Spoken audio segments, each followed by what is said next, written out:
Oh, him? Yeah. I know him. It's going to take a while. It happened years ago.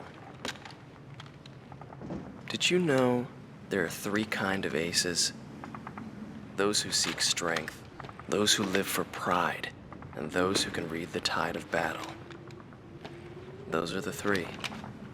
And him? He was a true ace. He was a fighter pilot they called Solo Wing Pixie. He was a colleague of the man I seek. The Ace Combat series has a long and interesting story in its strange real universe, with the events of the game spanning across 50 years and various silent protagonists throughout the series, each with their own varied choice of aircraft. With this year being Ace Combat's 30th anniversary, I came up with this run that I like to call the Canon run as a way to celebrate the history of Ace Combat. Hi, my name is Nobody, and I like the Ace Combat series a very normal amount. Despite me only becoming a fan in 2021, I've now played almost every game in the Ace Combat series and want to share my love of the series with you guys. So without further ado, let's go over the rules of this run. 1. I must play through all of the Canon Strange Reel games in chronological order. This means that I don't play the non-Strange Reel games like Joint Assault or Assault Horizon, and I also don't play the non-canon games like Northern Wings as well as the international release of Ace Combat 3. 2. I have to fly the protagonist's Canon aircraft during each mission. I consider the protagonist to switch to their next aircraft once I reach the point where the aircraft would be unlocked in the first playthrough, with some exceptions. If the first Canon aircraft isn't available, I have to stick with the starter aircraft until the first aircraft becomes unlocked. However, special weapons are free for me to pick. 3. I have to play the games on the hardest difficulty. This means either hard or ace depending on the game. 4. I have to eliminate all of the named aces in each mission, with some exceptions that I'll go into when we encounter them. 5. If we come to a split choice mission with no clear canonical choice, I will use my own discretion. And 6. Mission clear rank is irrelevant for this run. I can get it as low of a rank as I want, with some exceptions. With the rules out of the way, let's start with our first game.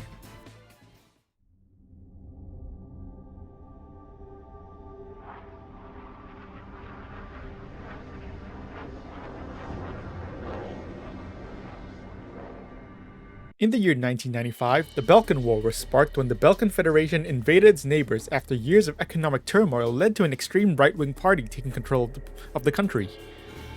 We play as Cypher, a mercenary hired by the Republic of Ustio, serving in the Ustio Air Force's 6th Air Division's 66th Air Force Unit, GALM Team. There are no specific rules for this game, but there are 3 different ace styles that the campaign can go down depending on your actions.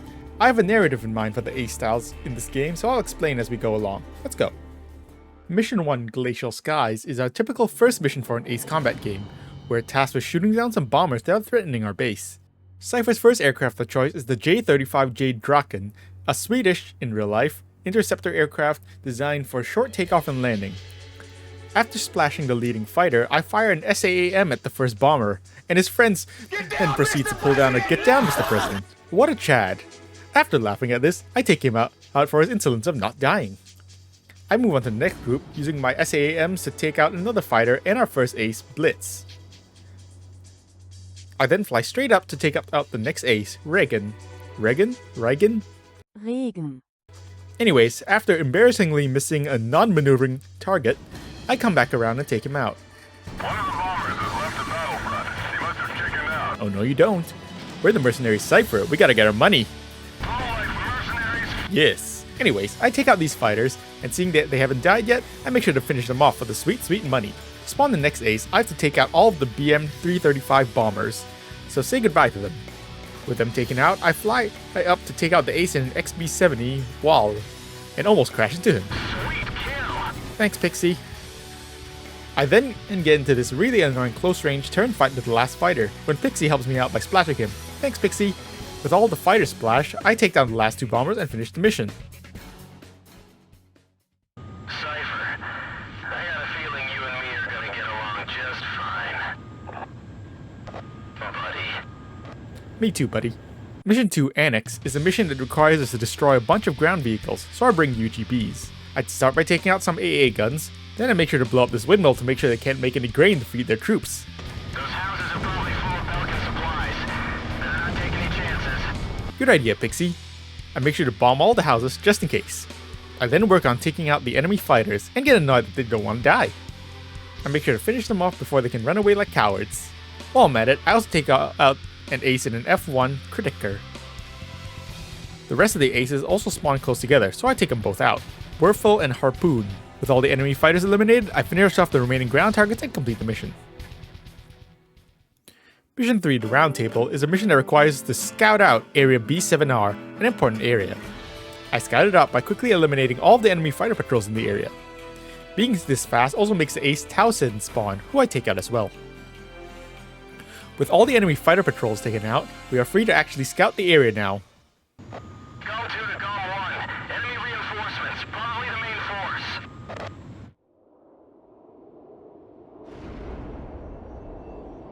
Drop 1 to all craft. Time to hunt some wild dogs. Down them all. Roger.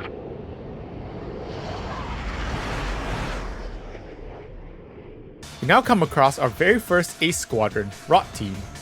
It's a 2v4 matchup, therefore it's a fair fight. Let's get them. I try to get an SAM on them, but they're too maneuverable and I can't maintain tracking. The key to this fight is to always watch your back and not hyperfixate on one target too much. After a bit of a chase, and Pixie distracting the others, I splash one Rot aircraft. I then manage to turn the tables on a Rot member who's chasing me and take him out too. Pixie also manages to take down one at some point, leaving only one left. I chase him down, hit him with an SAM which doesn't kill him, and finish him off with a regular missile. Mission 4, Juggernaut, is a mission that gives you the choice of 3 operations to take part in. However, due to our rules, this is a non-option. Operation Roundhammer has aces that cannot be eliminated in one run, while Operation Gelnikos requires us to take out a lot of targets in the span of 2 minutes if we want to get all the aces, which isn't really feasible, especially with our current aircraft. So Operation Kostner, the air-to-air escort mission, is our only option. This mission requires us to protect the Allied fleet as it makes its way through the canal. One of the aces requires us to make sure the fleet suffers no losses. With that in mind, I make sure to focus on the attackers, starting with these F1s. With the F1s down, I move on to engage the Ace Postler Squadron, one of the Winds of Futuro. I take one down in the initial merge, which pisses off the other one. After a short dogfight, I take him down. And then I take a missile to the face from a fighter. Trying again, I take down the F1s and Postler Squadron again, as well as one of the F-16s. This makes the next group of aircraft spawn, and I move to engage the attackers, this time being Mirage 2000Ds. After the Mirages go down, the Ace Wetterhahn spawns in an F1. I quickly eliminate him. With them down, as well as some of fighters, the third group of aircraft spawn, with attackers appearing from both sides. I take the eastern attack first, being composed of tornadoes. Once the tornadoes are down, I rush west to engage the other group of attackers, more F1s.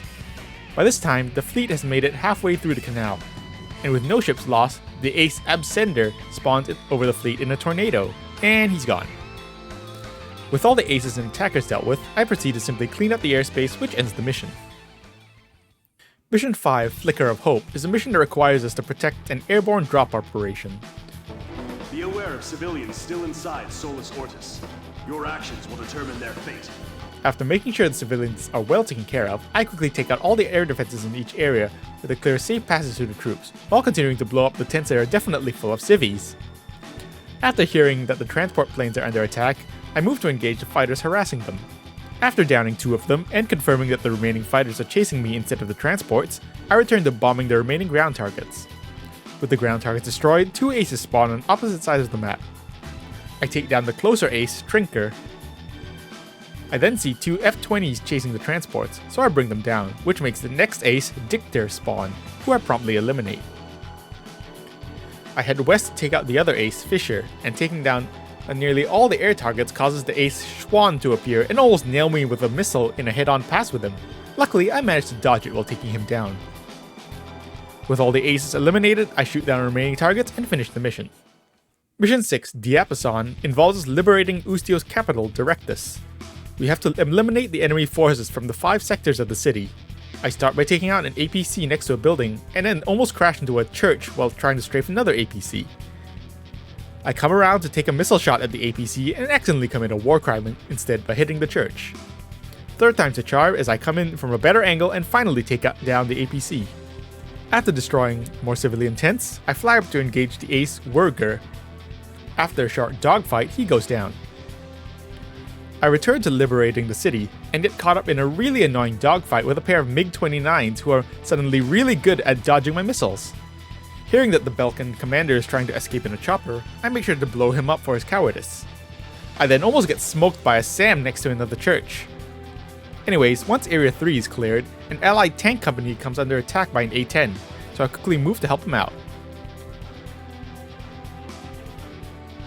Allied mercenaries, huh? We owe you one. Thanks. Damn right you do. I once again get caught up with some MiGs who are way more maneuverable than my Draken. After taking them out, I realize that Pixie has cleared all the targets for me, and I have to rush to down the last ace before the cutscene, who thankfully goes down without any issue. In the cutscene, we are shown the Ace Squadron Gelb team arriving late to the battle. Let's take care of them. I like your plan, Pixie. And then they try to show off for some reason. Gelb team is a fight that you gotta be careful with because they can shoot missiles backwards for some reason. There's 2 of them and there's 2 of us. That works in our favor. So about there being 2 of you. And then I proceed to trade with the other Gelb member, which unfortunately counts as a failure for me. On my second attempt, I quickly down Gelb 1 in a head-on pass, but can get real close and personal with Gelb 2, definitely invading his personal space. To fix this, I pull what's basically a pseudo-Cobra maneuver and shoot him down while avoiding his backwards missile, fitting for this aircraft. Mission 7, Bastion, has us conducting a nuclear inspection by blowing the place up. This is the first score-based mission of the game, requiring us to score 16,000 points within 30 minutes. No problem. I start by heading to and clearing out the first defensive line known as Area Gate, trying to take out as many targets in one pass as I can. Once that's cleared out, I head towards the center of the AO area wall and bomb the defenses there, including the control tower. Once area wall is cleared, the rest of the map opens up, giving me free reign to go where I want. However, to make the aces spawn, I have to clear out 2 specific areas. I start with the southwest area because it's closer to the return line. This area has 2 ramparts that need to be destroyed, along with some air defenses and helicopters. Due to me trying to evade enemy fire, I accidentally drop more bombs than I mean to on the first rampart, although that doesn't destroy it. After a few more passes, area castle is destroyed and I head back to rearm. After rearming, I head to the northeast sector to clear out the confusingly named area rampart that does not have any ramparts like the previous area. This area consists of 2 large flak towers that are lethal to anything flying above them. Unfortunately, I come in too fast during my low-level bombing run and accidentally kamikaze one of the towers. On my second attempt, I decide to try bringing the rocket launcher to see how effective it is against the towers. The answer is very. I get a little too far from the towers and take some heavy damage from the flak, however. Destroying the towers and all of the AA guns causes a bunch of SAM sites to appear that I must also destroy. Once Area Rampart, which is apparently also known as Area Tower, a more fitting name, is cleared out, the Ace Spook spawns near me in an F-117. I quickly take him out and get a bit confused about where the other Ace appears. After confirming his spawn location, the western side of the map, I rush over and quickly take out Mumi. Seeing that I only need a few more points to finish the mission, I move to engage a nearby squadron of Mirages and take one of them out to complete the mission. Mission 8, Merlin, is another mission that has us choosing between 3 operations. All 3 options are doable this time, but I decided to go with Theta Team, the air-to-air option, since it gives us the most time to make the ace spawn and thus is the safest option. Hey, Cypher, you hear me? Just look at the view. There's not much difference between those countries from up here. That's called foreshadowing. Anyways, I start by immediately smoking these 2 F-18s in front of me, making sure none of them can escape. Not much really interesting happens this mission. I just go around taking out every aircraft like the mission requires, making sure all of them are dead and are unable to escape. They're not paying me to let them go. At some point in the mission, an allied fighter comes under attack by enemy fighters and requests assistance, so I go help them. And I forget that SAAMs are just really bad at hitting aircraft from the side. I have to swing around behind them to take them out. I take out 2 while Pixie deals with the last one. And I didn't notice this until editing, but Pixie also helps take out the 2 fighters out on my back. Thanks, Pixie! Anyways, the rest of the mission is pretty uneventful, aside from a few close calls. Pixie and I deal with the remaining fighters, and we race to see who kills the last fighter first. It was me. With all the fighters neutralized, allied transports arrived and promptly get vaporized by a big laser from the sky. Now we have to run away from the laser. But this part of the mission is also when all the aces spawn. I use my last SAAM to take out the ace Flamingo, then Wogue, and finally the Colibri, getting uncomfortably close to the laser. With all the aces down, I book it to the return line in a zigzag pattern to avoid lasers, because it always aims in front of you. Eventually, I make it out. You're out of the danger zone. Are you sure about that? Mission 9's Sword of Annihilation has us destroying the big laser that we saw in the last mission, a weapon called Excalibur. To start, we have to destroy the 4 jammers located around the site, which we have to use unguided weapons for, because jamming. I use my guns to take out the first jammer, then carefully aim a bomb to take out the second jammer together with an AA gun. I also take out a storage facility and an Apache next to it. I then turn around to head for the remaining jammers, easily outrunning Excalibur's laser. I try to bomb the third jammer and his defenses, but fail to take out the defenses. I decide to come back later for the last AA gun. I bomb the last jamming site and I get a little too close to the ground. Trying again, my bombing run is more successful, taking out more targets with the bombs. Being careful not to get hit by a man-pads hidden near the last site, I take out the remaining storage facility, then head back to the center, ignoring the ace Roller for now. This is because in the center is the ace Rob in an SR-71 who is fast and will escape if we're too slow. Plus, chasing him for too long risks getting hit by Excalibur, so I make sure to take him out first. I then return to take out Roller, who goes down quick. With the aces down, I head for Excalibur itself, of course making sure to take out all the auxiliary structures for that sweet extra payment. I then work on Excalibur's power generators, along with the railway laser artillery systems. I fail to take out the RTLS due to bad aim, and get a little singed by the laser. I decide to just continue around and take out the other generators first. I decide to take out Excalibur's laser emitter before continuing, and become probably the first person in history to die to an RTLS in this game. I try again, and become the second person in history to die to an RTLS. After pulling myself together and properly taking out all of the railway lasers, I work on destroying the laser emitter. With it destroyed, Excalibur is no longer able to fire, so I fly up to eliminate the ace Bergnabel, who emits an ECM signal.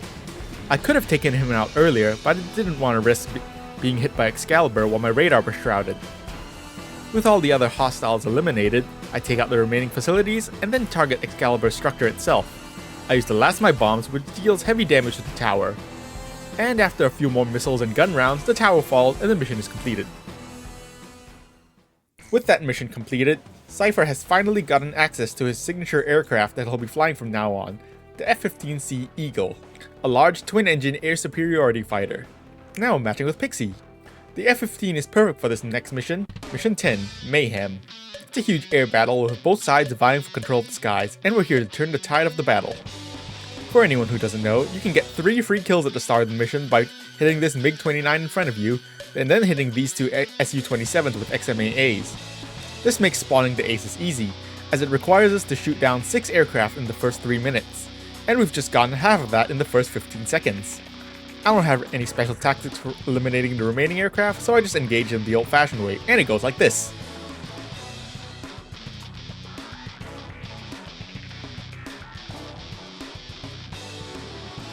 Here I try to line up a shot, but Pixie steals my kill.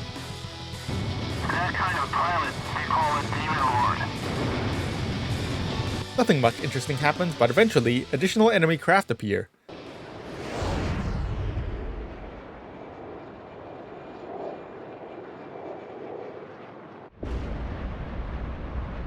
Schwartz leader to all units. Escaping craft is headed this way. It's Hookabine. Don't let your guard down. Now we have to take down the Ace Squadron Schwartz team. There are 8 of them in MiG-31s, which means they're fast and also carry long-range missiles, but aren't too maneuverable. But first, I go take out the mini-aces Growl Wesp Squadron. Wow, that's really hard to say. There's 4 of them, but they go down quick to XMAAs, though one manages to dodge them.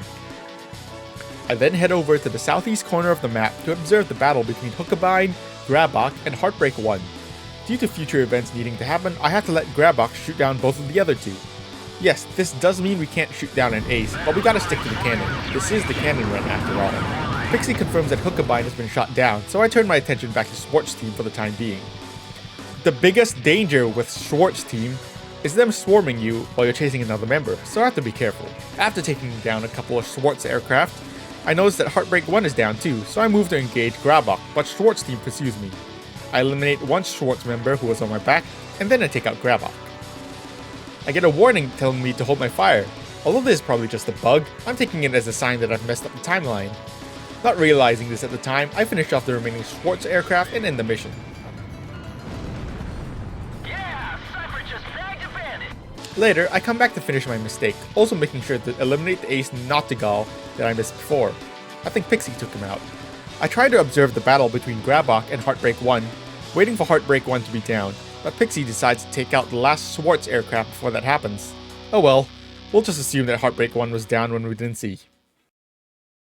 Mission 11, the Inferno, has us bombing a city. Don't worry, we're definitely the good guys. I start by bombing these oil tanks that are definitely very important to blow up. I also hit the actual targets like these air defenses too, I guess. I continue blowing up more facilities throughout the city, when some allied tanks come under attack by a couple of enemy aircraft. Conveniently, I'm already there, almost like this was planned. I quickly take one out while Pixie takes care of the other. I head to the next sector of the city, which is a target-rich environment. Oh boy. In addition to the targets that I blow up, allied bombers are also bombing the sector, so I hear things exploding all around. Yay! Continuing through the city, I destroy basically anything that moves on the ground, as well as a helicopter and a C-130 trying to escape. Two aces, Sturgeon and Fao, try to stop me. I teach them not to. All that's left are these last two target MiG-31s, who go down quickly. This triggers a mission update, requiring us to shoot down a bunch of stealth aircraft, F-35s and B-2s. I start engaging the F-35s, taking them down one by one. After a few F-35s are down, the last ace, Belkan wand, appears in an EA-18G jammer. Once I make sure that my back is clear, I take him out. Once all the F-35s are down, I head for the B-2s and take him out to end the mission. Damn them all. Nobody knew why they were fighting anymore. All I felt at that point was sadness for the world. That's why That's why you what? Mission 12, the Stage of Apocalypse, has us traveling to the AO. What's the problem? You're behind. Just sad. If you say so, Pixie. Just kidding. This mission actually has us intercepting some bombers that are armed with nukes. I reach the bomber formation and begin engaging the fighter escort, starting with the ace Tromb. I end up at the rear of the formation and engage the bombers and fighters at the back. After a little bit, some neutral Belkan fighters show up and attack the bombers. I decide to ignore them for now and focus on the active threats. I take out more of the fighters and get uncomfortably close to getting hit, but with some maneuvers, I get them to zip past me for an easy kill. With the escorts down, I finish off the bombers, stopping the nuclear strike. Also, this bomber apparently continues shooting at me with its tail gun after they're being shot down, nearly downing me while I chase down remaining aircraft. How dare he do so? What was that flash?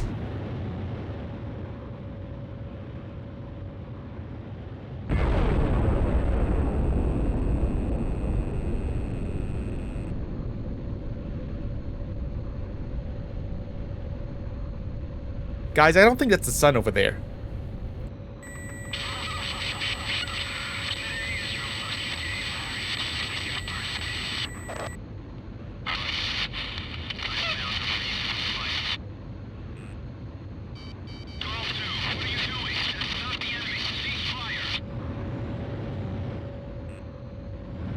With Pixie firing at us, I try my hardest not to get hit by him, especially since I have a tiny sliver of health left.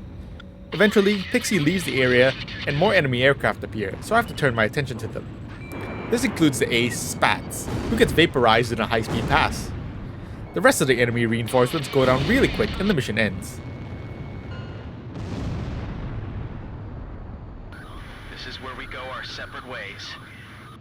Mission 13, Lying in Deceit, is our first mission without Pixie since he skedaddled in the last mission.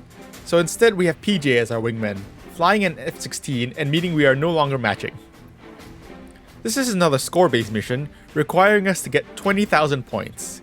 I start by firing a carefully timed volley of XMAAs at this fighter squadron to try to take them all out in one go. One of them survives, so I take him out the old-fashioned way.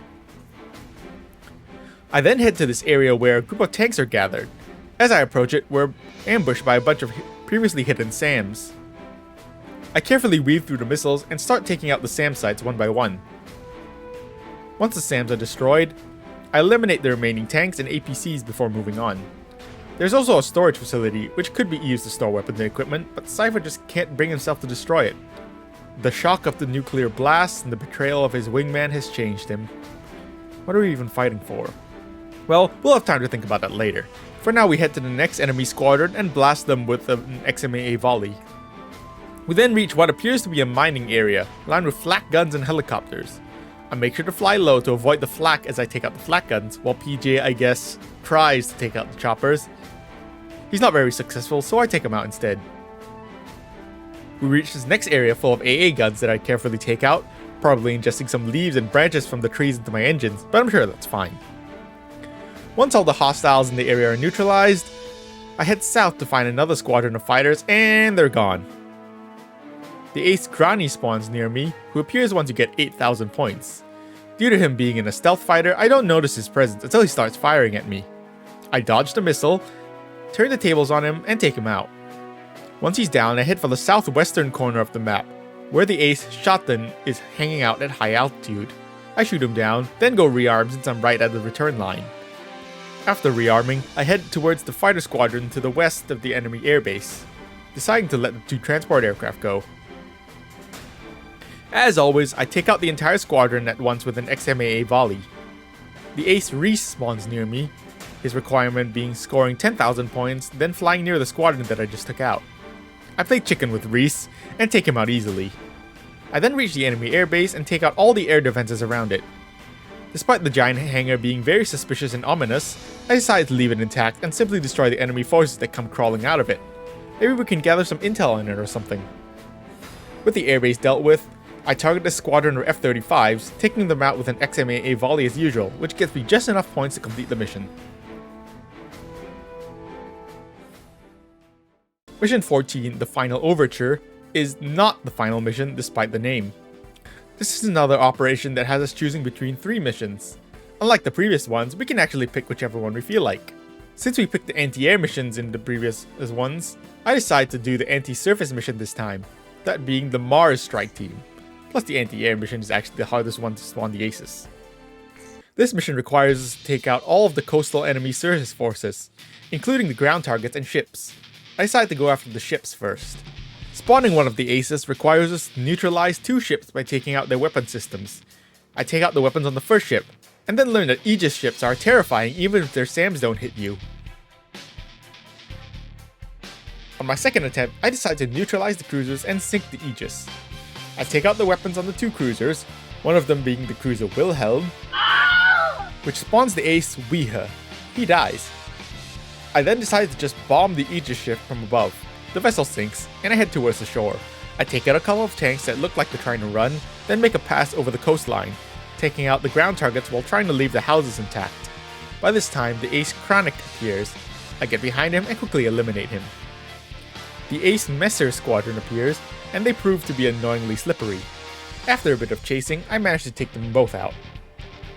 I go back to destroying the ground targets, making sure to destroy all the optional targets before the final required target. We're still mercenaries, at least who want to get some money after all. Today is a day of hope. A day in which tension between different countries will be greatly reduced. The battlefield shifted to the tables, and the politicians from all countries squabbled with each other over the rights to the underground natural resources, the initial cause of this war. 6 months passed without any developments. 6 months of void.